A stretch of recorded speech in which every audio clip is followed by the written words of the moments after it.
Congratulations, you are 11 years old. Your mom is finally letting you take on the local Pokemon gym, and since you live in Violet City, that means facing Falkner, the Birdman. Unfortunately, mom doesn't want you wandering too far from home, so you're only allowed to catch Pokemon found within Violet City or on the adjoining routes. Could you beat Falkner using only locally caught Pokemon? And could you do so against every gym leader in Johto? This is the local encounter challenge, which I've already seen through in Kanto, but now I'll be taking on this challenge in Pokemon SoulSilver version. Let's go over the rules. Only locations connected directly to the next gym city will be considered eligible. For example, Route 31 is connected to Violet City, so Route 31 is eligible. However, Dark Cave is not an eligible location. If a multi-floor building or a segmented route is involved, I'll group all of the parts into a single location. I'll also be implementing level caps based on the next gym leader's ace and using the same number of Pokemon in battle as each gym leader. And finally, I collected everyone's feedback from the first installment of this challenge and concluded that yes, it is kinda weird to enforce Pokemon restrictions but not item restrictions. Thus, I'll only be able to use items found within each boundary as well. No traveling halfway across the map to get a water stone or anything. HMs and fishing rods will be excluded, however, since they're necessary for progression and obtaining new encounters respectively. The full list of rules can be found in the video description. By the way, if I sound weird, it's because I'm sick as a dog. With that out of the way, let's go bird hunting.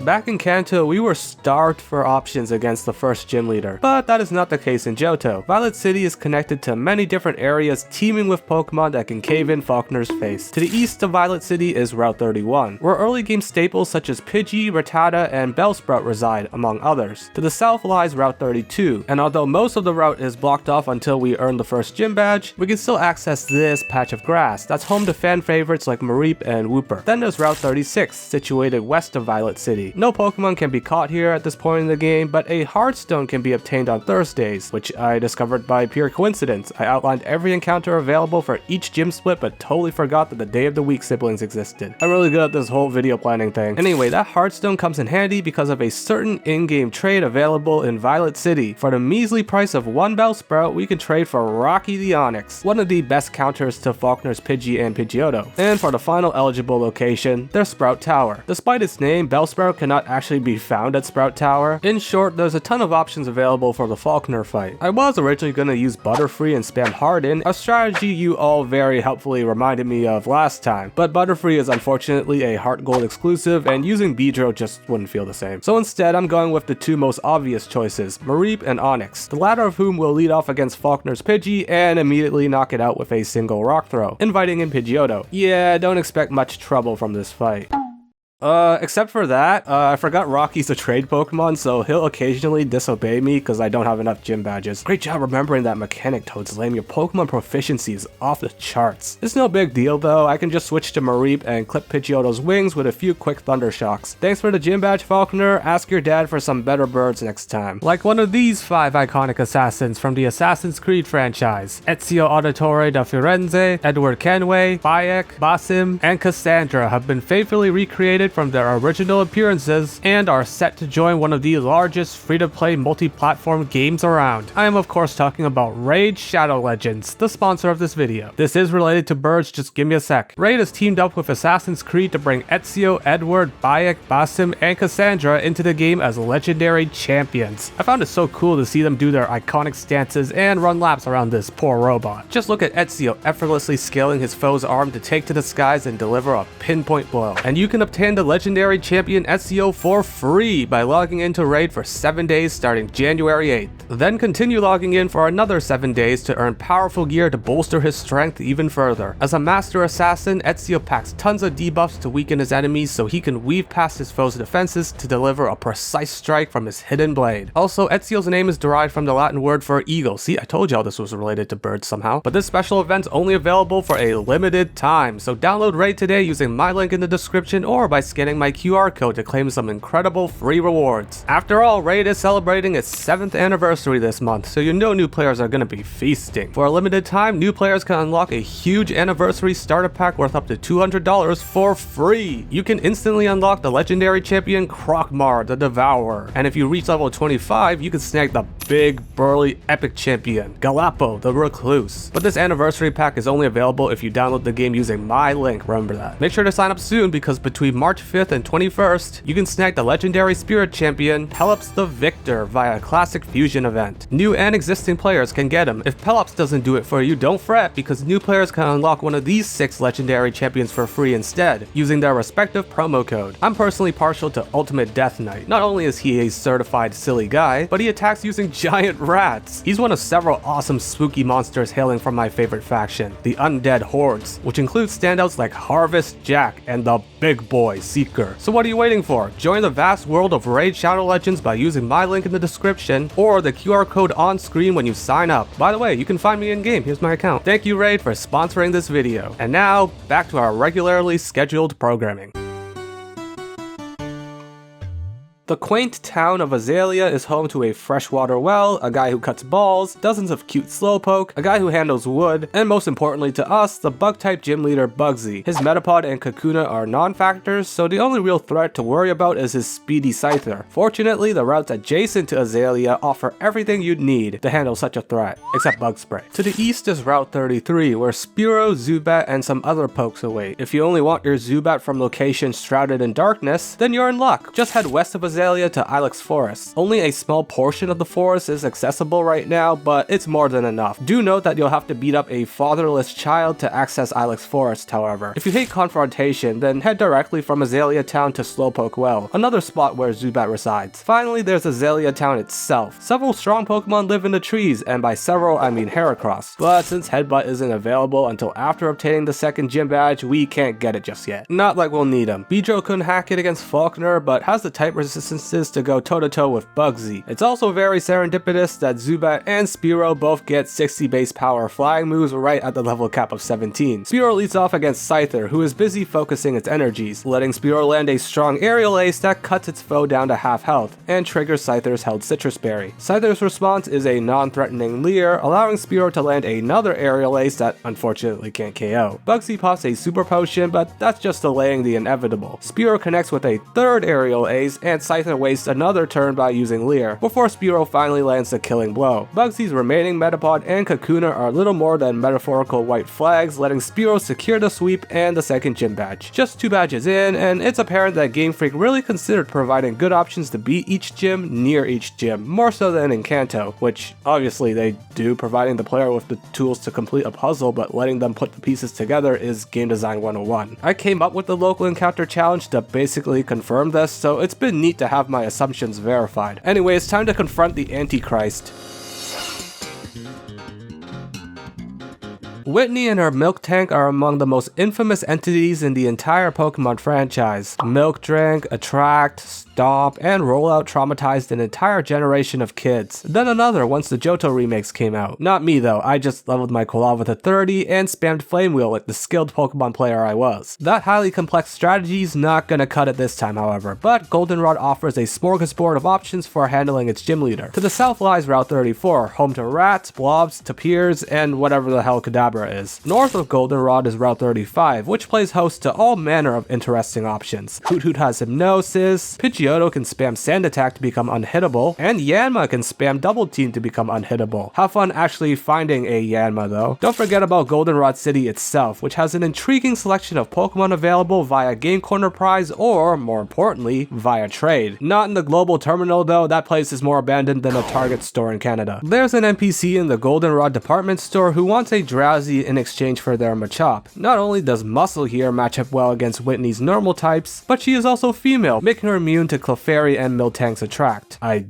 didn't know the Machop line could be female. Was that misogynistic of me to think? Now, I can only bring 2 Pokemon into the Whitney fight, and there are plenty of strong candidates to accompany our Machop. But after going for the most efficient choices in the previous 2 splits, I want to try something a bit different this go around. That's right, I'm leading off with Ditto. This particular one I caught actually came with a quick powder to boost its speed. I didn't know this item even existed. Again, Pokemon Master at the ready here. Ditto gets off a free transform as Clefairy mimics the attack. As enticing as it would be to click Encore here, I don't, because Mimic is actually one of the few moves that causes Encore to fail. Instead, Ditto kicks off the Metronome War by picking a random move out of the proverbial hat. Extreme Speed. That same type attack bonus definitely helped in cutting Clefairy's health bar in half. Our foe responds by slapping Ditto twice in a row for a grand total of 8 damage. Ditto's next Metronome roll lands on Bone Club, bringing Clefairy down to 25% HP, as it joins the Metronome party as well with its own stab attack. Return. A critical hit return that annihilates Ditto in a single hit. Well, the Metronome Fest was fun while it lasted. Good thing I brought Muscle the Machop along as insurance. She smacks aside Clefairy, dragging in Whitney's Ace Miltank. This fight is winnable as long as Stomp doesn't cause Machop to flinch. Stomp causes Machop to flinch, dooming this attempt entirely. That's a shame. Without the flinch, Machop would have gutted out the win, but alas, this Ditto attempt was always just for fun, so I'm not too dejected. Alright, on to the real attempt. Instead of betting on Ditto's Metronome like a degenerate gambler, I've chosen to lead off with Kadabra, which I caught as an Abra on Route 34. I am not playing Voltorb Flip to get an Abra. I hate Voltorb Flip with every fiber of my being. I chose Kadabra here because it can use Reflect to weaken incoming physical attacks. Unfortunately, Clefairy mimicked the move and shrugged off Confusion the following turn before setting up its own Reflect. So instead of sending up Machop right now, I'll have to keep Kadabra on the field a bit longer. Kadabra's strong Confusion brings Clefairy into the red, while Clefairy whiffs Double Slap. On the next turn, Whitney pops a potion, as Kadabra goes for another Confusion for good damage. Kadabra follows that up with what else, before getting slapped across the face 3 times. A Reflect ends soon after, but Kadabra finally claims the Clefairy KO, just as the enemy's Reflect ends as well. This lets Kadabra set up Reflect one more time and sprinkle in another Confusion for chip damage before valiantly getting stomped on by Miltank. In comes Machop, who takes far less damage from Stomp than usual thanks to Reflect. Her low kick also fails to KO Miltank, allowing Whitney to pop another potion the following turn, but another low kick brings us right back to where we were moments ago. All Machop needs to do now is tank one more Stomp and not flinch. If she does that, we can wrap up this fight and ship it. Thank you, Muscle. She shrugs off Stomp and smacks Miltank with the broadside of her foot to earn us our 3rd gym badge. Machop and Kadabra put in good work, but unlike some other gym splits, there were a lot of other options I could have gone with. For example, I could have had Drowsy perform the role of Reflect user, because Reflect can be taught via TM purchased from the department store. There's a lot of powerful moves for sale here, including Focus Blast, which would have annihilated Whitney's normal types, but unfortunately Kadabra cannot learn Focus Blast. Machop can though. I'll be going in the order of Chuck, then Jasmine, then Pryce for the branching path of this game. But before that, we gotta deal with the Akrutik City gym leader Morty. South of the Akrutik lies Route 37, which provides a lot more value in HeartGold version than SoulSilver. East of the city is Route 42, which offers Crobat, Fearow, and the TM for Shadow Claw, although I'm fairly certain the only eligible Pokemon this split who can learn the move is Meowth, one of several normal types available on Route 38, located west of Akrutik. The Burned Tower also stands tall in the northwest corner of the city, or as tall as a half-incinerated building can stand. And finally, Akrutik itself has a handful of encounters available at this small pond. Oh god, you guys are here too? Back in Kanto, most cities had a nearby body of water, resulting in the same 5 or 6 water types being available. I jokingly refer to this aquatic collective as Team Drink, and they came to dominate the entire Kanto leg of the local encounter challenge. Team Drink won't be nearly as omnipresent in Johto, especially since a few key members were turned away at the border, but there are still a few splits in Johto where they'll make a good case for consideration, such as right now. There are 2 avenues you can take when it comes to constructing an anti-Morty team. Path 1, pick a normal type. Candidates such as Tauros, Stantler, and Miltank can ignore Gengar's infamous Shadow Ball. Then there's Path 2, bring a Bite user. Crobat, Growlithe, and the head honcho of Team Drink, Gyarados, can't hit Morty's Ghost super effectively. Both these paths offer value, but there is a secret 3rd option in play here, taking both paths at once. Eradicate is a normal type that doesn't just have Bite, it gets access to Crunch before the level cap. With its high speed and an easy method to get burned before the gym battle to activate its Guts ability, Raticate is one of the best answers to Morty in my opinion. Noctowl is also a great choice with its normal typing and Insomnia ability to nullify any hypnosis shenanigans. Morty does have 4 Pokemon on his roster, but we don't really need more than just the rat and the owl. Let me show you why. Raticate hits the ground running, one-shotting Ghastly and the first of Morty's 2 Haunter with 1 crunch each. Gengar takes the field next, and anticipating hypnosis, I switch to Noctowl. My prediction is wrong, but Gengar just fails a Sucker Punch instead. Then fails another as Noctowl lands hypnosis to put Gengar to sleep. From there, Noctowl begins slowly whittling down his foe with confusion. Or should I say, battering his foe with a crit confusion that triggers Gengar's held Citrus Berry. Noctowl follows that up with Peck to avoid knocking Gengar into range for the enemy AI to use a healing potion, and Gengar wakes up soon after. But it doesn't have any real way to threaten Noctowl, eventually getting dropped by confusion. That just leaves one last Haunter who gets packed up in 2 short turns. Like with the Whitney split, the Morty split has many different Pokemon capable of contributing, which I like. Surely this level of flexibility and variety will persist throughout every single split of this challenge, right? Foreshadowing is a literary device in which in the original draft of this video's script, the intro would have posed you, the viewer, as a child stranded on the remote island of Cianwood, with your only escape being victory over the gym leader. You can see why I had to rewrite the intro, right? Cianwood's encounters mostly consist of water types from the nearby beach, as well as a free Shuckle you can get from this random guy. Despite its horrific stats spread, Shuckle does have some use. It comes with a berry juice, thanks for the free drink, you slimy idiot. Route 41 is the only watery route adjacent to Cianwood, and it offers some tantalizing options at first glance. Mantine is the single best counter to Chuck's Poliwrath and Primeape, with its water flying typing and access to wing attack, but it's only available in HeartGold version, and I'm doing this challenge solely on SoulSilver version. There's a very specific reason why I went with SoulSilver over HeartGold, but I'll reveal that later when the time comes, I promise. As for Starmie and Cloyster, you can't get them. Due to the item rule and no water stones being available nearby, you'll have to make do with just Staryu and Shelter should you choose to use them. But you might be asking, what about that cave that connects to Cianwood, Cliff Edge Gate? Well, the only spot that has Pokemon in this area is this pond, which requires HM Rock Climb to access, and is blocked off by these construction workers anyway. So yeah, no Cliff Edge Gate encounters. That means our best choice for the Cianwood split is to turn to... Alright, fine, play the sea shanty. I will be conscripting Syrup the Gyarados and Blackbeard the Tentacruel for the Chuck fight. The former has Intimidate, the latter has Barrier, and both resist fighting, so this should be fun. Tentacruel clicks Barrier on turn 1, while Primate's Leer fails due to Clear Body. Tentacruel begins mashing Barrier to boost his defenses, while Primate begins spamming Double Team to become more evasive. Once his defense is maxed out, Blackbeard gets up 2 layers of Toxic Spikes, by which time Primate has gotten up to +3 evasion and dropped a Rock Slide for an astonishingly brutal 7 damage. Unfortunately, Tentacruel can't buy a hit to save his life, missing multiple surfs in a row while Primate keeps chucking rocks and mixes in one more Double Team to really rub it in. After missing 4 attacks in a row, Tentacruel is finally rewarded by eating a crit Rock Slide that triggers his held berry juice. Once again, thanks for the free drink, you slimy snail. Anyway, Blackbeard, can you finally do something instead of swinging at air? Thank you. A crit surf finally topples Primeape, and Chuck's ace Poliwrath gets badly poisoned after entering the battle on our layers of Toxic Spikes. Since Poliwrath has Water Absorb, Tentacruel is forced to use Acid instead, which doesn't deal much damage. And apparently someone turned the critical hit dial for this fight up to the max, because Poliwrath lands a crit that takes Tentacruel into the red. Fortunately, our jellyfish does have just enough HP to stay on the field for one more turn, getting in a bit of chip damage before finally taking out for Syrup the Gyarados. By this point, the poison damage has really intensified, enough to trigger Poliwrath's held Citrus Berry. After getting mauled by a Dragon Rage, Poliwrath finally succumbs to the poison, netting us our 5th gym badge. Another job well done by the sensational Team Drink. This victory secures them 100% ownership of the land in Cianwood, which they will use to establish their new Jotonian headquarters, and maybe also a Costco.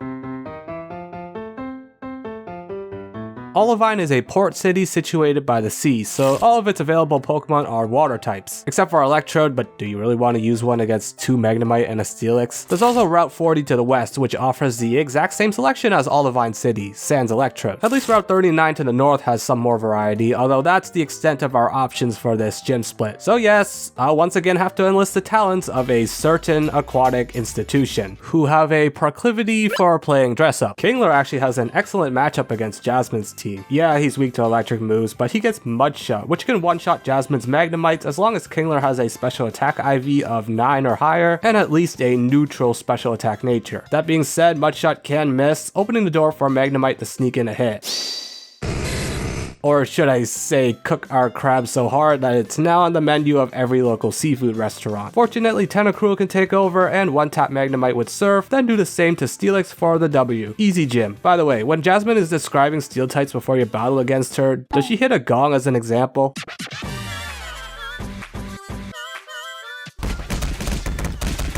Dear viewer, I am using your face to headbutt this tree. Do not resist, it makes the process more difficult for the both of us. For the Mahogany Gym split, we're finally looking to the trees for answers, specifically west of town on Route 42. It is here that Heracross, Fearow, and Ambipom can be obtained via headbutt, along with some interesting tall grass encounters. If you head north of Mahogany Town, you'll end up on Route 42, which is home to a different batch of headbutt tree encounters and some other mons. Notably, Poliwrath can actually be obtained in this split, but it requires getting this fisherman's phone number and praying for the random chance that he gifts you a water stone. So unless you're Poliwrath's biggest fan, you're better off looking elsewhere for Pryce slaying pokes. Not on Route 44 though, that area is blocked off by the Rage Candy Bar salesman. And not in Mahogany Town either, because this place doesn't have any available encounters. All those trees and no Pokemon living in them, huh? There is one more location that's eligible for this split, however. Head into the shop and descend down the stairs into Team Rocket's HQ, where you can take home your very own sentient landmine. There's once again a lot of worthy options to choose from, but your best bet will be an electric type, such as Ampharos, to handle Pryce's Seal and Dugong, as well as a fighting type, such as Heracross, to check Pryce's Piloswine and also Dugong. For your third team member, you can bring basically anyone you want. I chose Sea King because I wanted a contingency plan against Piloswine, and because I wanted to give Gyarados some time off. Ampharos leads the charge into gym number 7, one-shotting Seal with Discharge. Piloswine comes in next, so I switch to Heracross on a weak Mud Bomb. Brick Break drops our foe into the red, triggering Piloswine's Citrus, while it retaliates with a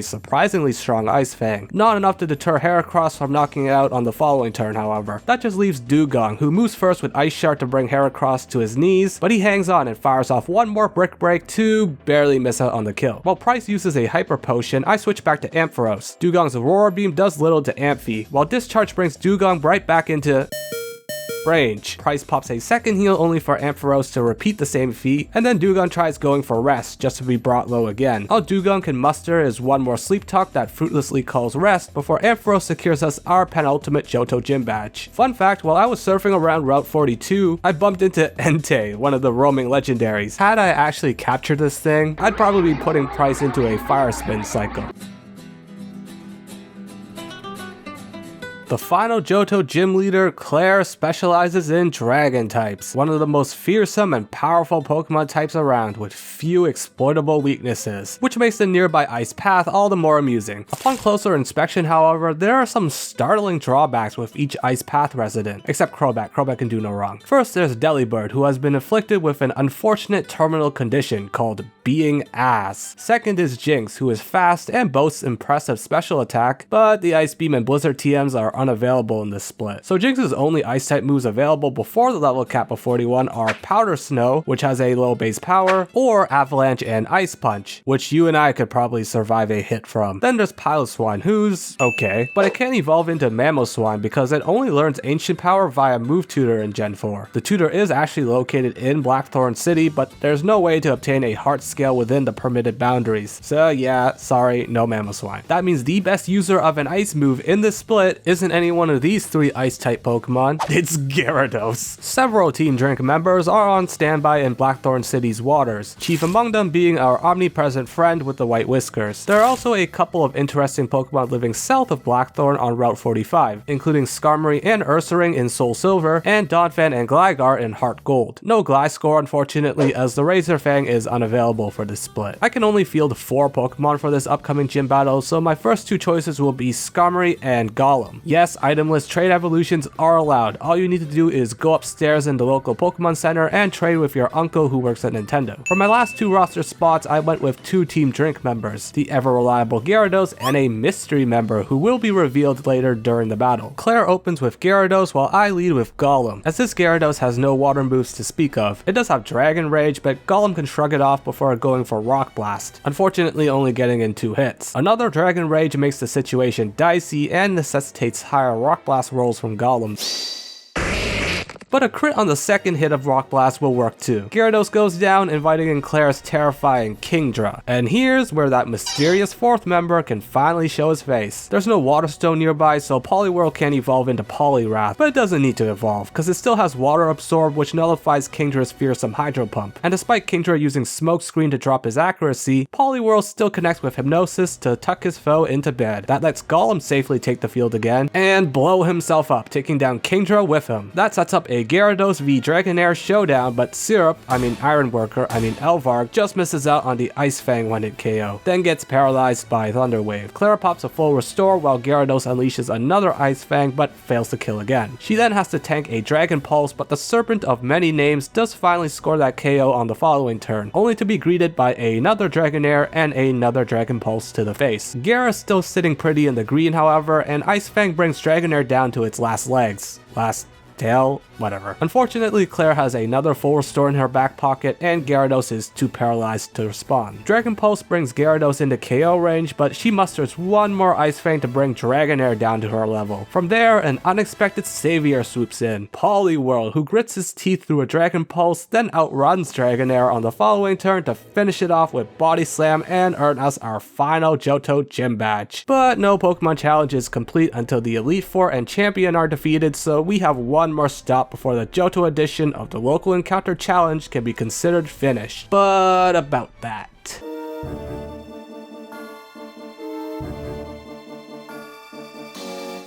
Guys, I don't think this is possible. Back in Kanto, we were blessed with the fact that the Pokemon League building was connected to Route 23, not Victory Road, affording us a far superior variety of Pokemon to use against the Elite Four. But in Johto, that is not the case. The Indigo Plateau connects directly to Victory Road, limiting our encounter pool to just the following Pokemon: Crobat, Golem, Rhydon, Onix, and either Donphan or Ursaring depending on which version you're playing. This distinction right here is why I ultimately chose to play SoulSilver over HeartGold for this challenge, because Ursaring offers more against the final gauntlet than a fourth slow ground type would. But that doesn't change the fact that we still only have 5 unique Pokemon available for use, and some of them can't even be raised to their full potential. Rhydon can't evolve into Rhyperior because there's no protector to be found nearby, and the same applies to Onix being unable to evolve into Steelix due to a lack of a locally sourced metal coat. The only items to be found in this iteration of Victory Road are healing potions, Pokeballs, and 2 TMs. Earthquake and Dark Pulse, the latter of which we have no use for. So all we have to take on Johto's Elite Four are these 5 cave-dwelling dweebs. But maybe I'm being too much like an Archon with my defeatist attitude. Maybe this squad does have what it takes to enter the Hall of Fame. There's only one way to find out. First on the Elite Four docket is Will, who leads off with Xatu. The Psychic Bird immediately hightails it, U-turning out for a Slowbro on a strong Rhydon Stone Edge. Anticipating Water Pulse, I switch to Ursaring, and my prediction turns out to be correct. That lets Ursaring finish off Slowbro and drag Xatu back in, only for the bird to U-turn out again. Unfortunately for Jinx, it was dropped directly into a death trap as Ursaring one-shots it with Slash. Xatu finally decides to stay on the battlefield for the long haul and goes for me first, replicating Ursaring's Slash, which the actual Ursaring then uses right after. Xatu clicks me first again, and crits, bringing Ursaring down to just 6 HP. He toughs it out, however, and finishes off Xatu. Ursaring then lands one more strong hit before letting his particles get rearranged by Exeggutor's Psychic. Crobat can then safely take the field and KO Exeggutor with a single wing attack, leaving just one foe remaining. Crobat's Bite does about half and triggers Xatu's Citrus Berry, but our foe connects with Confuse Ray. Not wanting to play the Confusion Roulette, I pull Crobat out for a Golem, who does take a strong Psychic on the way in, and another the following turn, but it doesn't matter, as a decisive explosion obliterates Xatu and secures us the win over the first Elite Four member. On to the second. There's something very important that needs to be done during the Koga fight, which you'll see very soon. But first, Crobat has to take out Ariados, which proves to be an easy task as he flattens the spider with Fly. Crobat does the same against Venomoth, inviting in Fortress. After getting blocked by Protect, Crobat lands a wing attack the following turn while Fortress gets down a layer of Toxic Spikes. That's what I was waiting for, because I can bring in Ursaring and poison him to activate his Guts ability. I couldn't pre-poison Ursaring back in Victory Road because none of the Golbat found here have any poison type moves. They're encountered at level 30 32, and Golbat doesn't learn Poison Fang until level 39. Even then, that move has a chance of inflicting bad poison, whose per turn damage increases each turn compared to the static amount of normal poison. This is also why I didn't want to wait for our foe to click Toxic. Anyway, Ursaring has to wait a turn as Fortress blocks his attack using Protect, but Ursaring can connect with Earthquake the following turn, critting Fortress for the easy one-shot. He also one-rounds Muck with Earthquake, bringing in Koga's final Pokemon, Crobat. So I switched to Rhydon. Rock Blast already has shaky accuracy, and Crobat continuously spamming Clone Jutsu doesn't help matters. Rhydon does manage to land one Rock Blast eventually, but only gets 2 hits, when 3 would have done the trick. At least Crobat's Citrus Berry got procced. After getting to +4 evasion, Crobat starts attacking, but that's apparently just what Rhydon needed to lock in, as he finally beats off our foe.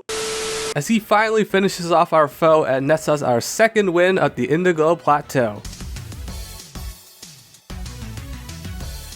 Just like in Fire Red and Leaf Green, Bruno's the easiest member of the Elite Four by a country mile. Crobat one-shot Hitmontop through Intimidate, Golem ate Onix for breakfast and blew up in Hitmonlee's face, then Crobat tagged back in to slap aside Hitmonchan and Machamp. Thank you once again, Bruno, for making my video scripts just a bit shorter.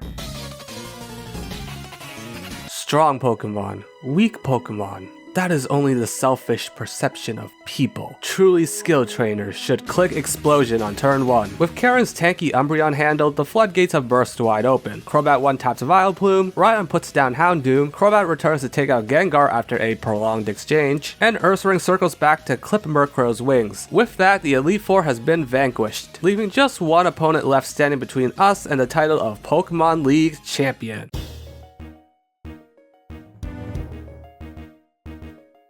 I had originally given up on the Lance fight. I was fully prepared to release this video being like, yeah, I failed the challenge, I suck at Mons, please take my Pokemon training license away. And you can see why I felt that way with Lance's lead to Gyarados, who could just click Waterfall once to invalidate 3/5 of our entire team. As for the others, Crobat has to get lucky with multiple Air Slash flinches in a row unless he wants to get bagged up in 2 turns. And Ursaring, well, Ursaring actually has the best fighting chance. All he has to do is tank 1 Waterfall, and as long as he doesn't flinch, he can knock out Gyarados with a crit. If he doesn't crit, he's screwed. So right away, we need to rely on good fortune to even secure 1 KO in this fight. And that kind of luck kind of needs to happen throughout the entire fight, otherwise this isn't possible. I lost track how many attempts I did around attempt 30. But when I did manage to get that crit to take out Gyarados, that lured in the first of Lance's 3 Dragonites, specifically the one that knows Outrage and Fire Blast. Outrage is a guaranteed kill on poor Ursaring, but that sacrifice lets Golem come in and blow up. I have to click Explosion here instead of Stone Edge because the latter isn't a guaranteed KO here unless it crits. Next up is Lance's second Dragonite. Both Rhydon and Onix will get outsped and turned into a block of ice from a single blizzard, meaning my only choice here is to throw out Crobat, who will perish in 2 blizzards. Crobat valiantly fires off a Confuse Ray, causing Dragonite to hit itself in confusion, and this is where most of my attempts ended up dying. If Dragonite ignores confusion, it just clicks Blizzard and it wins, without much else I can do. The only way I see like even a sliver of a chance to succeed here is if Crobat got like a crit or something.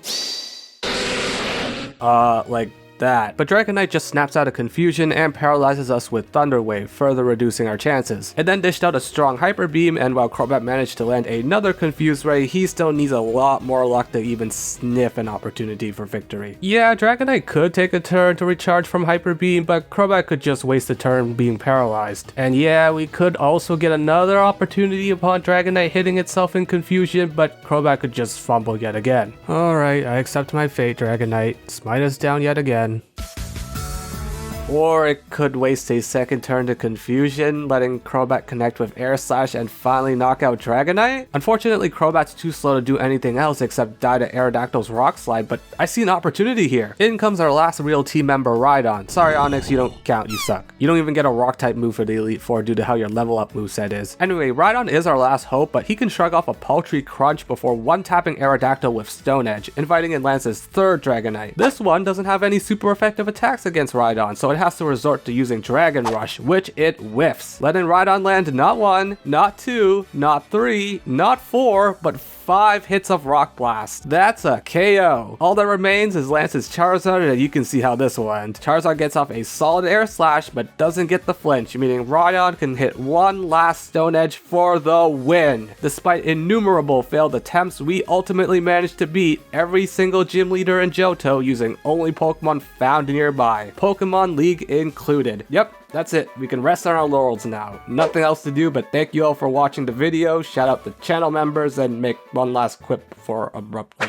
cutting to the... Why hasn't the video ended yet? Oh, no. I'm not doing what I think y'all want. The title of the video is, can you beat every Johto gym using only Pokemon found nearby? Nothing says I have to go through the Kanto side of SoulSilver as well. Like, this video's already taken forever to get out. Do not give me any more work. I repeat, do not. Alright, fine, I'll do the Kanto half, but only because I like you guys, okay?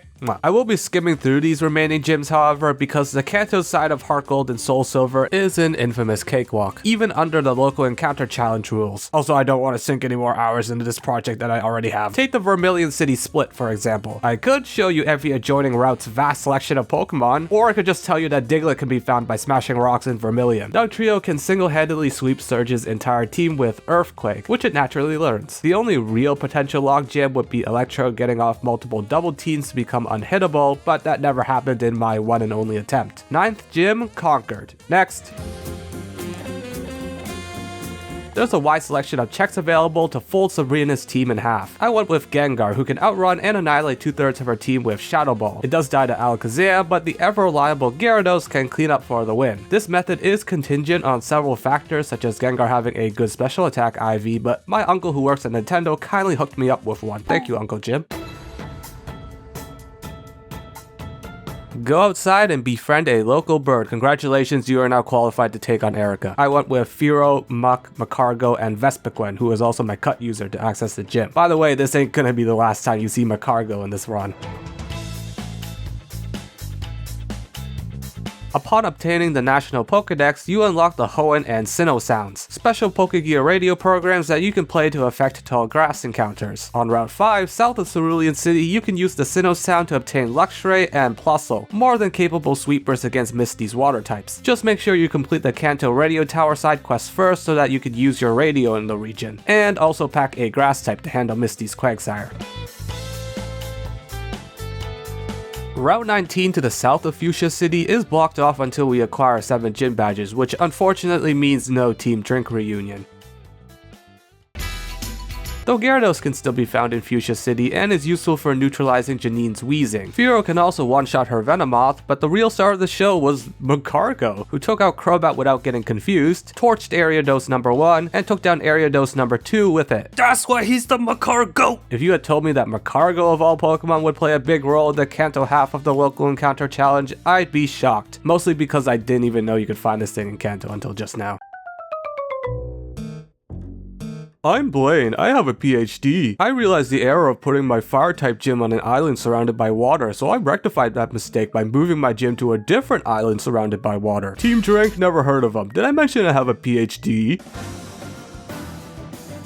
Alright, now here's an interesting split. Just like in Fire Red and Leaf Green, Pewter City is starved for obvious rock-type stoppers. But dig a bit deeper into the encounter tables of Route 2 and Route 3, then have a gander at Brock's team of 5, and you'll realize something crucial.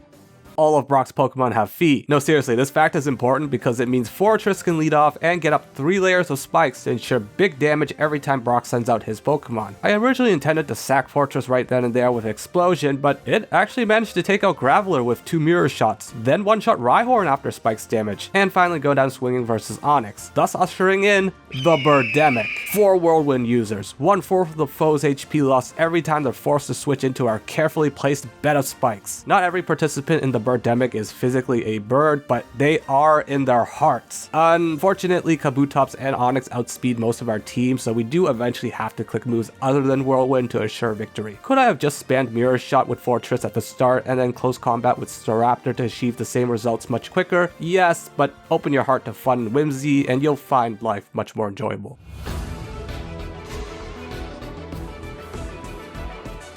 Kanto's final gym leader boasts a varied, powerful team of threats. Gyarados. Fortunately, our selection for this split is akin to a buffet. Route 1 to the south offers a smorgasbord of strong candidates, but Route 2 shares many of the same available Pokemon. If you head west of Viridian to Route 22, you'll find a smattering of normal types and other intriguing prospects. And finally, Viridian City itself offers the usual motley crew of pond and tree dwellers. Here's who I ultimately went with for my team of 6. Fortress, Luxray, Floatzel, Dodrio, Rapidash, and a certain familiar Gyarados to round out this well-balanced squad. Let the final gym battle begin. Rapidash kicks things off by smothering Executor with Fiery Passion, but misses out on the KO. That lets Executor set up Trick Room, but it doesn't get the chance to enjoy the twisted dimensions as Blue wastes a turn healing Executor only for a Fire Blast to erase its entire health bar. That invites in Rhydon, who is now faster than Rapidash thanks to the conditions of Trick Room. But Earthquake can't harm our incoming Gyarados whatsoever.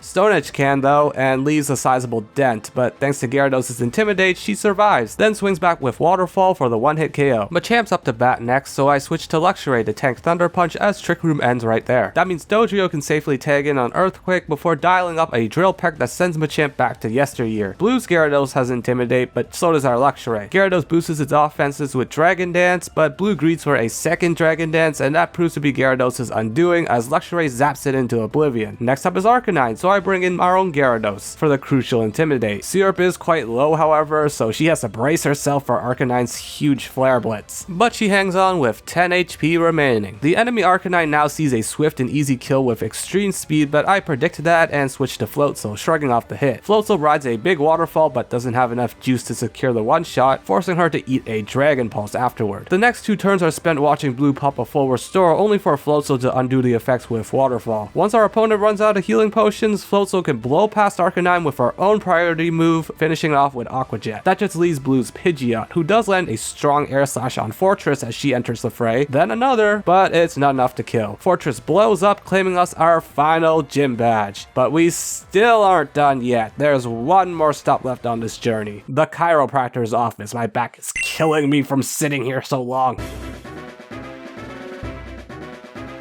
The end is in sight, and it lies atop the peak of Mount Silver. To reach the summit and confront Red, we'll need to traverse the mountain's labyrinthine cave system, officially known as Mount Silver Cave. This place is utterly massive, as evidenced by how I'm breaking down the encounters by floor and whether it's located in the mountain's interior or exterior. 4 things to note here. First, the TM for Stealth Rock can be found lying around on the mountainside, which is very useful to have. Second, this is the only place in the game where you can find Steelix in the wild. Unfortunately, there's some other steel types that I'll be looking to instead. Third, and perhaps most interestingly, this is the only location in the run where a legendary Pokemon is up for grabs, Moltres, found in the same chamber where Steelix is. And finally, the entrance area at the base of the mountain, which is just called Mount Silver, will also be an eligible location. It wouldn't really make sense to include just the mountain's cave and not its foot as well. Here is the final team I ended up with. Gyarados and Heracross have returned for the home stretch, and newcomers Bronzong and Quagsire will be tagging along for the ride as well. And of course, I had to make room for arguably the strongest Pokemon available within the depths of Mount Silver. Tyranitar! I love this big green dino thing, and being able to actually use one for this challenge feels great. Oh, and I also used my Master Ball on some giant chicken or whatever. After riding T-Tar's back up a flight of stony stairs, we come face to face with the final boss of this challenge. It's time to prove the worth of our 16 gym badges against Pokemon SoulSilver's biggest obstacle, a 13-year-old.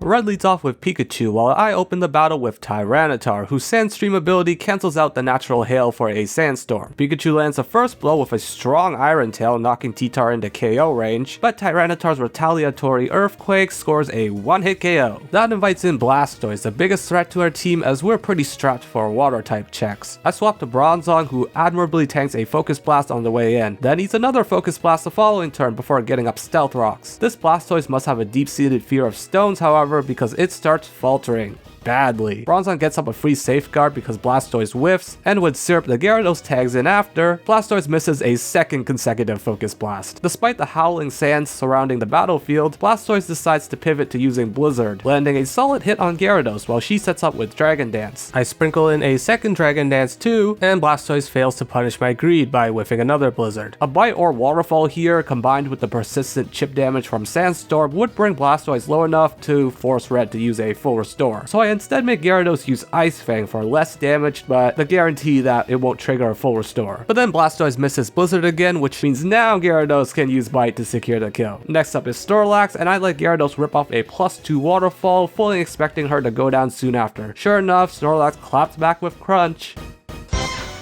But Syrup the Gyarados survives even after Sandstorm damage. Unfortunately, that same Sandstorm damage also knocked Snorlax into full restore range, undoing all the hard work I did clicking Waterfall. Gyarados does get off one more strong Waterfall, but then succumbs to the residual sand damage. Thank you for your service, Syrup. Now Heracross can safely take the field. Before Hera can unleash Brick Break, however, Red wisely switches out Snorlax for a fighting resist like Charizard.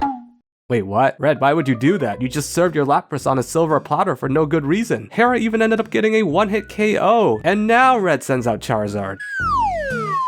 Okay, I can see why Red was so hesitant to send out Charizard. Thank you, Stuffrocks. Quagsire switches in on a dangerous Air Slash, then has to grit his teeth through another, but he manages to avoid getting flinched before striking back with Waterfall and drowning that big stupid lizard. After sacking Quagsire against Venusaur, Moltres can take the field safely. Flamethrower just barely misses out on the kill, but does leave a burn. Venusaur's Sludge Bomb, meanwhile, steals away half of Moltres' HP and inflicts poison. But it matters little, as the burn damage and Sandstorm Chip finish off Venu for good, leaving just one final Pokemon remaining, the already beaten and battered Snorlax. I switched to Heracross, but the Sandstorm damage brings our foe low enough for Red to pop a full restore, but it's too little, too late. Heracross winds up and delivers a series of punishing blows that rip through Snorlax's health bar. Really slowly, but Snorlax does eventually fall, and with that, we've officially beaten every Johto and Kanto gym in Pokemon SoulSilver using only Pokemon found nearby. Thank goodness we're finally done for real this time. Thank you all for watching until the end. If you enjoyed the video, make sure to leave a like and a comment and subscribe if you haven't, and fist bump your monitor. Let me know if you want to see the local encounter challenge done in another region. Oh, and don't forget to install Raid Shadow Legends using my link in the description or the QR code on screen to earn all these exclusive rewards. And one more thing, I